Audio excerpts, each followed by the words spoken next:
The ocean doesn't scream when it takes something. It just goes quiet. On the morning of June 14th, 2011, the luxury cruise ship Elysium Aurora was gliding to the North Atlantic, its white hull cutting clean lines through dark blue water. From above, it looked peaceful, almost elegant, like a floating city untouched by the dangers beneath it. Inside, the ship was alive. Crystal glasses clinked in the dining hall. A violinist played softly near the grand staircase. Couples laughed on the upper deck, wrapped in thick coats, pointing at distant icebergs glowing faintly under the pale Arctic sun. This wasn't just any cruise. The Elysium Aurora was one of the most expensive luxury cruises ever launched, an elite voyage designed for the world's wealthiest travelers, CEOs, retired diplomats, celebrities hiding from cameras, families celebrating once-in-a-lifetime milestones. Over 1,200 passengers, more than 600 crew members, every cabin booked, every expectation exceeded. And then, at 2:17 a.m., the ship's satellite signal went dark. No distress call, no mayday, no explosion detected, no sudden storm on radar, just silence. At first, authorities assumed it was a technical glitch. Satellite interference was common this far north. Ships vanished from tracking systems all the time, only to reappear hours later. But as the hours passed, the Elysium Aurora never came back online. By sunrise, the cruise company was calling the Coast Guard. By noon, military radar stations were scrambling data. By nightfall, families around the world were staring at phones that would never ring again. Search planes swept the ocean. Naval ships traced a planned route. Satellites scanned every inch of sea ice. They found nothing. No debris, no oil slick, no lifeboats, no bodies. It was as if a floating city had been erased. News channels exploded. Luxury cruise vanishes without a trace. Over 1,800 missing in the North Atlantic. A modern Titanic or something worse. But unlike the Titanic, there was no wreckage, no final coordinates, no explanation, just an empty ocean where a ship should have been. Within weeks, the story became legend. Some said the ship hit an uncharted iceberg and sank vertically, leaving no debris. Others whispered about rogue waves, magnetic anomalies, even secret military tests. Families demanded answers. Investigations were launched. Files were opened, then quietly closed. By 2013, the case was officially declared unsolved. By 2015, the media stopped asking questions. And by 2019, most of the world had forgotten the name Elysium Aurora entirely. Most because 8 years later, in one of the coldest, most unreachable regions on Earth, something impossible was found. Not wreckage, not debris, but the ship itself, standing upright, perfectly intact, frozen, suspended between two massive icebergs. And what investigators found inside would change everything they thought they knew about what happened that night. The call didn't come from a journalist. It didn't come from a fisherman. And it definitely didn't come from a tourist. It came from a glaciologist. In February 2019, Dr. Elias Morin was stationed at a temporary Arctic research base, tracking ice movement using long-range drones. His job was boring by design, monitoring slow, ancient shifts in ice sheets that moved inches per year, until one drone didn't behave the way it should have. At 3:42 a.m., its automated system flagged a vertical metallic anomaly trapped between two ice masses roughly 300 miles north of Greenland. At first, Morin assumed it was a sensor error. The Arctic is full of strange reflections, submerged ice, compressed air pockets, mineral-rich formations. But when the drone sent back high-resolution images, Morin froze. Because icebergs don't have windows. They don't have balconies. They don't have gold-trimmed railings. The shape was unmistakable. A ship, not broken, not sunken, not crushed, standing upright, as if someone had gently lowered it into the ice and told time itself to stop. The name on the hull was still visible. Elysium Aurora, the same ship that vanished 8 years earlier. The same ship declared lost forever. The same ship that should have been rusted, collapsed, or scattered across the ocean floor. Instead, it looked preserved, like a photograph trapped in ice. Within 24 hours, the coordinates were classified. Within 48 hours, a joint task force was assembled: naval engineers, forensic specialists, medical teams, and polar survival units. By the time the first military icebreaker reached the site, the sun barely rose above the horizon, casting long blue shadows across the frozen sea. And there it was, the Elysium Aurora, wedged perfectly between two towering icebergs, their massive walls pressing against the hull just enough to hold it in place, but not enough to damage it. No visible impact marks. No crush bow. No torn steel. The ship hadn't sunk. It hadn't crashed. It had been captured. Boarding the vessel took 6 hours. The temperature inside was so cold that breath crystallized instantly. Every step echoed through frozen corridors that hadn't heard human movement since 2011. The lights were off, but the emergency power indicators were still glowing faintly. When the first door was forced open, they found dinner plates still on tables, half-filled wine glasses frozen mid-sip, a violin lie on the floor near the staircase. No signs of panic, no signs of evacuation, no signs of struggle. It was as if everyone had simply stood up and vanished at the exact same moment. Then the team reached the bridge, and that's when things stopped making sense.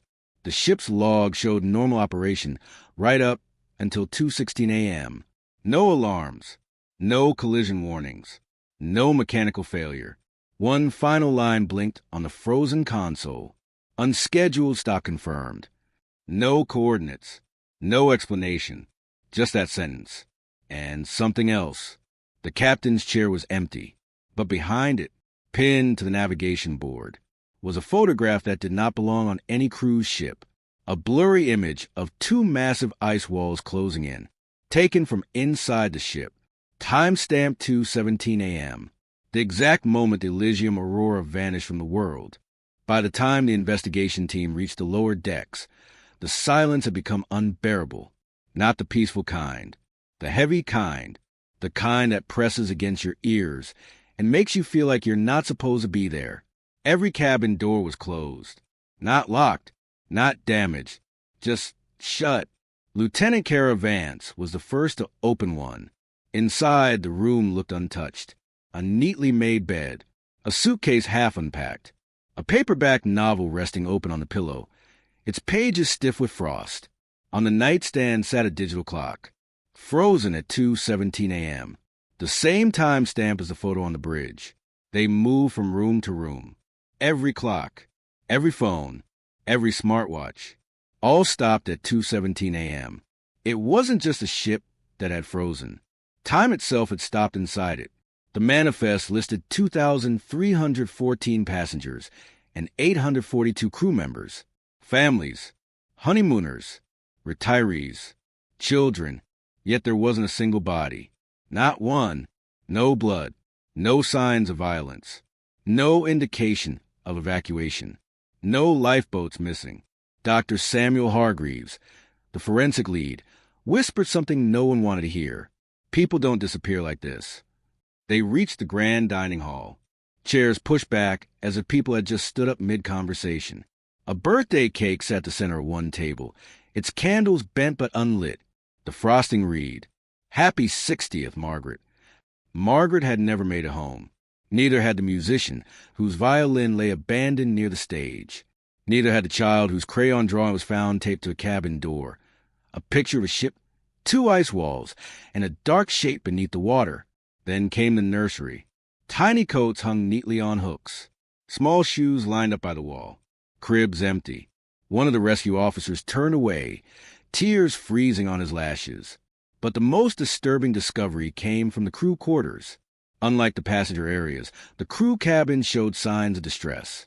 Beds overturned, lockers ripped open, scratch marks on metal doors, and written repeatedly on the walls, carved deep enough to cut steel, "It's coming from the ice. Don't let it hear you. We never stopped." The team exchanged glances. "What does that even mean?" someone asked. Before anyone could answer, the radio crackled. Static, then a voice, faint, distorted, wrong. Hello? Everyone froze. The sound wasn't coming from the radios. It was echoing through the ship itself. A child's voice. Soft, cold, terrified. Is it gone now? The signal cut. Power surged briefly, just enough for the emergency lights to flicker, and for one screen, deep in the ship's internal monitoring system, to flash on, a single camera feed, the engine room. The team watched in silence as the footage replayed itself on loop. Crew members running, the temperature dropping rapidly, frost crawling across walls faster than physics allowed. Then movement, not human. Something massive passed between the engines. Something tall. Something that didn't reflect light. The feed ended with a final frame. A crewman staring directly into the camera, his mouth open, not screaming, listening. They shut the system down immediately. No one spoke for a long time, because by now, the question was no longer what happened to passengers. It was why the ship was still waiting, and what would happen if the ice let it go. They should have left. Every instinct, military, scientific, human, was screaming the same thing. Get out, now. But the ship hadn't finished speaking. After the engine room footage, the ice around the vessel began to change. Not crack, not melt, shift. A low vibration traveled through the hull, so subtle at first it felt imagined, like the ship itself was breathing again after years of suffocation. Lieutenant Caravan stood on the outer deck, staring at the ice walls that pinned the cruise liner in place. They weren't solid anymore. Thin fractures spidered outward, glowing faintly blue from within. Bioluminescent. Impossible, Dr. Hargreaves whispered. Ice doesn't emit light. But something under it does, Kara replied. That was when the sonar team called in. Their voices trembled. We're picking up a signal. A wreck? Kara asked. No, the technician said slowly. A pattern. They projected the data onto a portable screen. The waves weren't random. They pulsed. Every 9 seconds. Exactly the same interval as the emergency beacon that had lured them here in the first place. The ship wasn't broadcasting alone.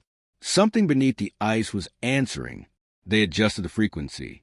The moment they did, every light aboard the frozen cruise ship flickered on at once.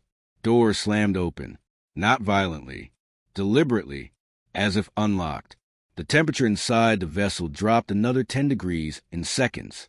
Frost climbed the walls again, but this time it moved with intent, curling, recoiling, avoiding certain areas like it was alive. Then the speakers crackled, not the ship's PA system, all of them, simultaneously. A sound poured out that no one could identify. It wasn't a voice. It wasn't static. It was closer to pressure, a sensation that made teeth ache and memories surface uninvited. One officer collapsed to his knees, clutching his head. I hear them, he sobbed. They're still here. Kara grabbed him. Who's still here? The passengers, he gasped. They never left. They're just quiet now. The ship's internal map suddenly updated on the main display. New sections appeared. Areas that hadn't existed on any blueprint.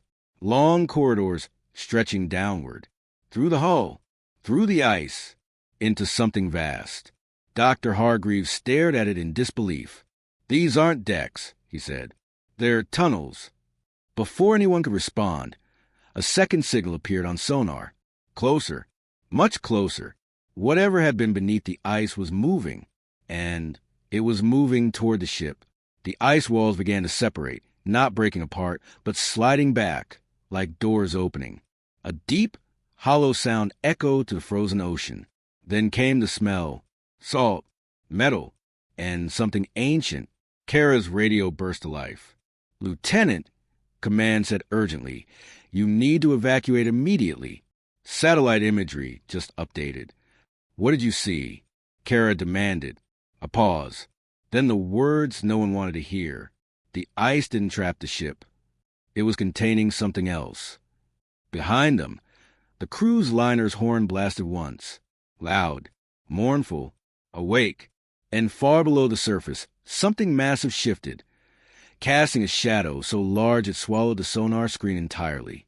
The first scream came through the radio. Sharp, panicked, cut short mid-breath. Captain Morgan grabbed the handset. Repeat that transmission. Who is this? Only static answered. Then, breathing. Slow, ragged, way too close to the microphone. It's moving, a voice whispered. The walls are warm. The channel went dead. Everyone on the bridge froze. That team was stationed on the outer deck. The first officer said, his face pale. They weren't anywhere near the interior. Before Morgan could respond, alarms erupted across the ship.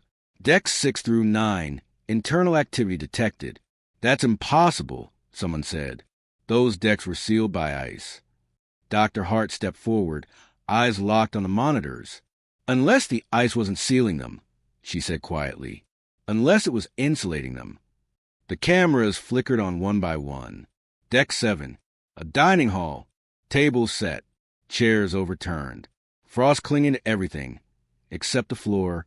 The floor was wet, water dripped upward, defying gravity, sliding along the walls like the ship itself was breathing. Then a chair moved. No hand touched it. It simply slid back, slowly, deliberately. A shadow passed across the ceiling. Not cast by light, cast by mass. Something large was moving beneath the deck plates. The seismic sensor spiked. Captain, the technician said, voice trembling, whatever's under us, it's inside the ice, and it's attached to the hull. A deep metallic crack echoed through the ship. The entire bridge lurched sideways. Somewhere below, steel screamed as if being bent by invisible hands. Then the cameras caught it. Deck 9, crew quarters. A door that had been frozen shut for 8 years. Opened. Out stepped a man, or what looked like one. His uniform was outdated. His skin pale, stretched tight like wax. Ice clung to his boots, but melted instantly as he moved. His eyes snapped toward the camera. They were wide, terrified. Help us, he mouthed silently. Then something moved behind him. A shape pressed against his back, bulging beneath his skin, shifting like it was learning the shape of a human body from the inside. The man screamed, his mouth opened too wide. The feed cut to black. No one spoke. Dr. Hart broke the silence. This ship wasn't abandoned, she said. It was preserved. Captain Morgan felt his chest tighten. Preserved for what? Before she could answer, the sonar let out a continuous shriek. The massive shape beneath the ship was no longer still. It was uncoiling. The icebergs on either side began to drift apart, not from melting, but from pressure. Something was pushing up from below. And then the final transmission came through. Not from a radio, not from a human. It came through every speaker at once. A low, resonant sound. Not a voice. A signal. Ancient. Intentional. The lights dimmed. The floor vibrated. And deep inside the ship, doors began opening, one by one, unlocking rooms that had been sealed since the night the crews vanished. Rooms that still held passengers. Still waiting. The first door opened on Deck 3. Slowly. With purpose. Metal scraped against metal as the lock disengaged. A sound so loud it echoed through the frozen corridors like a scream. Captain Morgan stared at the schematic. That section was listed as fully evacuated. Dr. Hart didn't look away from the screen. According to who? She asked. The log stopped mid-sentence. The camera feed flickered on. A narrow hallway appeared, its walls lined with cabin doors. Frost clung to the ceiling like hanging teeth. Emergency lights flickered weakly, casting long shadows that stretched and recoiled as if alive. Then, a door creaked open. A woman stepped out. She was wearing a red evening dress, the kind worn to formal dinners on luxury cruises. Her hair was perfectly styled, her posture elegant. She looked untouched, too untouched. She blinked at the camera, confused. Is dinner late? She asked softly. The bridge went silent. That's not possible, the first officer whispered. She'd be 8 years older? Dr. Hart finished. Yes, she should be. The woman took a step forward. The floor beneath her bare feet steamed. Ice retreated from her path like it was afraid. Behind her, another door opened. Then another. Men in tuxedos. Children clutching stuffed animals. Elderly couples holding hands.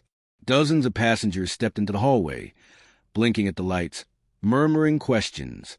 Why is it cold? Where are the crew? I want my husband. Their voices overlapped, calm, confused, human. But the thermal readings told a different story. No heartbeats, the technician said, his voice barely audible. No body heat. They're not alive. One of the passengers looked straight into the camera. Her smile widened, just a fraction too much. You came back, she said. The lights flickered violently. Every door in the corridor slammed shut at once. The passengers didn't react. They simply turned together and faced the camera, in perfect synchronization. Then they began to walk, not toward the exit, toward the lower decks, toward the heart of the ship. Stop them, Morgan shouted. Seal those sections. The controls didn't respond. Instead, the ship answered. A deep vibration rolled through the hull, rhythmic and slow, like a heartbeat. Dr. Hart's face drained of color. The ship isn't failing, she said. It's functioning. For what purpose? Morgan demanded. She swallowed hard. Incubation. Suddenly, one of the passengers broke from the group. A little boy, no older than 5. He looked directly into the lens, eyes wide with something that almost looked like pity. You shouldn't have woken it, he said. Behind him, the walls began to pulse. Not crack, pulse, as if something massive was breathing inside them. The sonar screamed again. The shape beneath the ice was rising faster now, pulling the ship with it. Captain, the first officer yelled. The icebergs are separating. The bridge tilted sharply. Outside, the frozen giants groaned as the pressure between them vanished. The ship began to lift, not floating, being carried. And then the boy smiled. We've been waiting, he said. It's hungry again. The feed cut out. Emergency lights plunged the bridge into darkness. In the silence that followed, a new sound emerged from deep within the ship. Footsteps, hundreds of them, moving upward. The footsteps were getting louder, not hurried, not chaotic, measured, as if whoever, or whatever, was moving through the ship knew exactly where it was going. Captain Morgan stood frozen at the center of the bridge, knuckles white around the railing. The emergency lights bathed everyone in a pulsing red glow, making faces look hollow, unreal. Motion sensors? He demanded. The technician shook his head slowly. They're triggering everywhere. Decks below us, decks above us. But the patterns don't make sense. Dr. Hart stepped closer to the console. They're not moving randomly, she said. They're circulating. Like blood, the first officer whispered.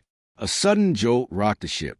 Outside the bridge windows, the icebergs, those towering white giants that had trapped the cruise ship for nearly a decade, were no longer touching the hull. They were drifting apart. And beneath them, something moved. At first, it looked like shadow, a distortion in the black water between the ice. Then the sonar image sharpened. The bridge gasped in unison. That's not terrain, the technician stammered. That's not ice. The shape beneath the ship was massive, larger than the cruise liner itself. Its outline twisted and curved, not rigid like metal or stone, but organic, alive. Dr. Hart's voice trembled. That structure beneath us, it wasn't just supporting the ship. She zoomed in on the scan. It was growing around it. The truth began to take shape, slowly, horrifyingly. The ship hadn't been frozen between 2 icebergs by accident. It had been placed there. 8 years ago, Morgan said quietly. This ship vanished during a routine voyage. No distress call. No wreckage. Nothing. He turned toward the crew. What if it never sank, because it was never meant to? A deep, resonant sound echoed up through the hull. Not a roar. A call. The walls vibrated. Loose panels rattled. Somewhere below, metal groaned as if bending inward. The passengers, the first officer said suddenly, they weren't preserved by the cold. Dr. Hart nodded, her eyes locked on the data. They were preserved by whatever's down there. The monitors flickered again. New footage appeared, security cameras from deep within the ship. The passengers were gathered in a vast chamber near the engine room. They stood in a perfect circle, motionless, heads tilted slightly upward. At the center of the room, the floor had opened. Something rose slowly from below deck, not fully visible, not fully formed, but tendrils, thick, translucent, glowing faintly blue, reached out and touched the passengers. Not violently, gently. The people didn't scream. They smiled. "They're not prisoners," Dr. Hart whispered. "They're offerings." Suddenly, the boy appeared again on the screen, standing closer now. Too close. His face filled the monitor. "You saw the ice," he said softly, "but you didn't see what it was protecting you from." The bridge lights went out completely. For 3 seconds, there was nothing but darkness and the low hum of something ancient awakening. When the light snapped back on, the sonar screen showed one final update. The massive shape beneath the ship was detaching, rising, and the ship was no longer frozen in place. It was ascending with it. Captain Morgan whispered the words no one wanted to say. "This wasn't a disappearance," he said. "It was a harvest." Outside, the ocean began to boil, and far below the surface, something that had slept for centuries opened its eyes. The ship began to rise, not drifting, not floating, being lifted. The deck tilted slightly as the water beneath them churned into a violent spiral. Outside the windows, the icebergs that had imprisoned the cruise liner for 8 long years were now miles apart, cracking and collapsing as something enormous displaced the ocean itself. "Ballast systems are failing," the first officer shouted. "We're gaining elevation, but there's no propulsion." Captain Morgan grabbed the intercom. "All teams report. What's happening below deck?" Static. Then a voice, shaking, breathless. "Bridge, this is engineering. The hull, it's bonded to something. Not welded. Not frozen." A pause. "It's fused. Like bone to bone." Dr. Hart's face drained of color. "It didn't trap the ship," she said. "It claimed it." The screen suddenly flickered again. New footage replaced the sonar, grainy black and white archival video. A classified military briefing. The date burned into the corner of the frame made everyone freeze. 2011. 2 weeks before the cruise vanished. A man in a dark uniform stood before a map of the Arctic Circle. His face was blurred, but his voice was clear. "The anomaly has reactivated. Temperature readings suggest biological activity beneath the ice shelf." The slide changed. Satellite imagery revealed a massive shadow under the ice, identical to shape now rising beneath the ship. "We believe it predates human civilization. It responds to sound, movement, life." Another slide appeared, a highlighted shipping route, the exact path the luxury cruise ship had taken. "They knew," Morgan whispered. The briefing continued. "We require controlled exposure. A large population, minimal resistance, maximum observation." Dr. Hart stepped back in horror. They used the passengers as test subjects. The footage cut to a final slide. A single word stamped in red. Containment failed. Suddenly, alarms screamed through the bridge. "Multiple breaches," a crew member yelled. "Decks 5 through 9, structural changes." The camera feeds showed corridors no longer made of steel. The walls pulsed softly, translucent and veined with faint blue light. The ship's interior was being rewritten, absorbed into something alive. Passengers stood embedded within the walls, eyes open, breathing slowly, as if dreaming. "They're not dead," Dr. Hart said, tears forming. "They're being integrated." Then came the sound, a deep, harmonic vibration that resonated in the chest rather than the ears. The boy appeared again, this time standing beside Captain Morgan. No reflection, no footsteps. "You weren't supposed to find us yet," he said calmly. Morgan spun around, but the space beside him was empty. The boy remained only on the screen. "You were protected," the boy continued, "by ice, by silence, by time." Dr. Hart leaned forward. "Protected from what?" The boy's expression softened, almost sympathetic. From choice. The ship lurched violently. Below them, the massive organism fully emerged from the depths. Its surface shimmered like ice and flesh combined, etched with patterns that pulse in rhythm with the passengers' heartbeats. And then, far away on the horizon, lights appeared, naval vessels, submarines breaking the surface. They came back, Morgan said bitterly. After all these years. The boy nodded slowly. They always do, he said, to see if we're ready. The cameras showed missiles arming. Sonar pings echoed like warning bells. Dr. Hart whispered, "If they attack, what happens to passengers?" The boy looked directly into the camera. "They wake up," he said. "And when they wake up..." The screen went black. The ship stopped rising. The ocean fell silent. And every heartbeat aboard the vessel suddenly synchronized. The silence didn't last. It never does. Out on the horizon, the naval fleet closed in, destroyers cutting through the water, helicopters circling overhead like vultures. Searchlights pierced the fog, sweeping across a half-living, half-frozen shape rising from the sea. The creature, if it could still be called that, did not react. It didn't roar. It didn't strike. It simply waited. Captain Morgan watched the radar light up. "They're preparing a suppression strike," he said quietly. "Standard protocol. Eliminate the unknown. Control the narrative." Dr. Hart shook her head. "They don't understand what they're aiming at." As if on cue, the ship's speakers crackled to life. Not with a boy's voice this time, but with dozens layered together. Men, women, children, passengers, all units. A calm military voice boomed over an external channel. "This is command. You are ordered to evacuate immediately. We are neutralizing the threat." Neutralizing. Morgan slammed his fist against the console. "You sent them here," he shouted into the mic. "You sacrificed them." There was a pause. Then, colder than the Arctic air, those lives were accounted for. Missile hatches opened. Red targeting dots danced across the ship's hull and across the enormous form beneath it.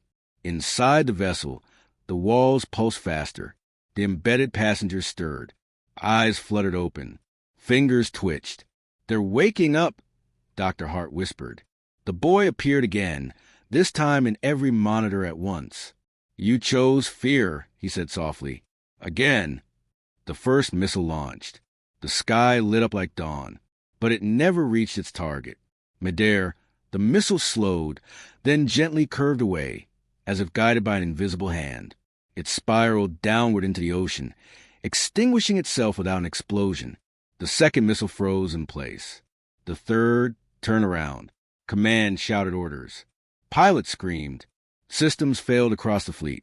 "This isn't defense," a technician cried. "It's control." The water around the ship began to glow faintly. Lines of light spread outward, touching every vessel, every submarine, every satellite overhead. Dr. Hart gasped as data flooded the screens. "It's transmitting," she said. "Not attacking. Broadcasting." "To who?" Morgan asked. She looked up slowly. "To everyone." Across the world, screens flickered. Phones, TVs, emergency systems. For the first time in human history, the truth was shared without permission. People saw the passengers, saw the transformation, saw the years of containment, the experiments, the lies. But what shocked them most wasn't the creature. It was the message. The boy's voice echoed across the planet. "You feared extinction," he said, "so you learned how to cause it." Images followed, wars, tests, sealed documents, forgotten graves beneath ice and soil. "We did not come to conquer you," the voice continued. "We came because you were calling us. With your noise, your weapons, your hunger." The creature beneath the ship pulsed once. Slow, deliberate. "This was meant to be a warning," the boy said, "not a punishment." On the bridge, Captain Morgan felt tears well in his eyes. "What happens now?" he whispered. The boy looked almost sad. "Now," he said, "you decide whether the story ends as a lesson or a beginning." Around the world, leaders scrambled. Emergency summits were called. Statements drafted. Lies prepared. But it was too late. The truth had already landed. And deep beneath the ocean, the organism began to move away, slowly releasing the ship, the ice, the passengers.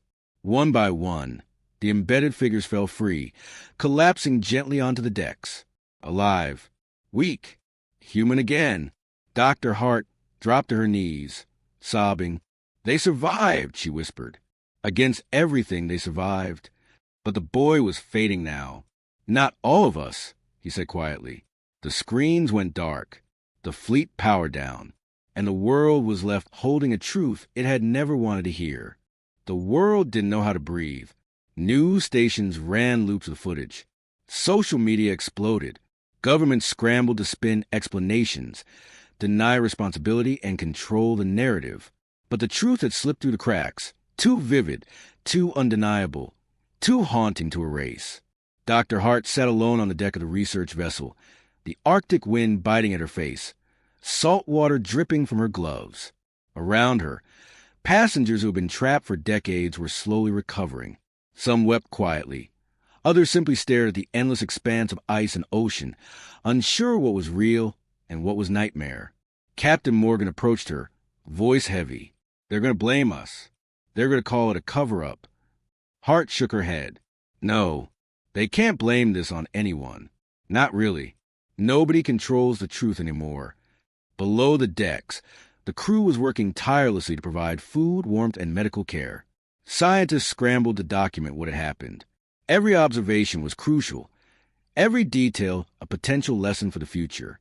But even amid the relief, a chill lingered. Humanity had glimpsed something it was never meant to see, something beyond comprehension, something that had observed them just as closely as they had observed it. Over the horizon, the giant form, what they had called a creature, a threat, an anomaly, was gone, silent, vanished into the icy depths. Only the faint glow of bioluminescent currents betrayed its passage. Dr. Hart recorded her log. Her hands shook as she spoke into the microphone. "We survived, but we are changed. The world is changed. We have witnessed a life beyond our own understanding. We've learned that fear can bind us, but truth can free us. Let this be a lesson.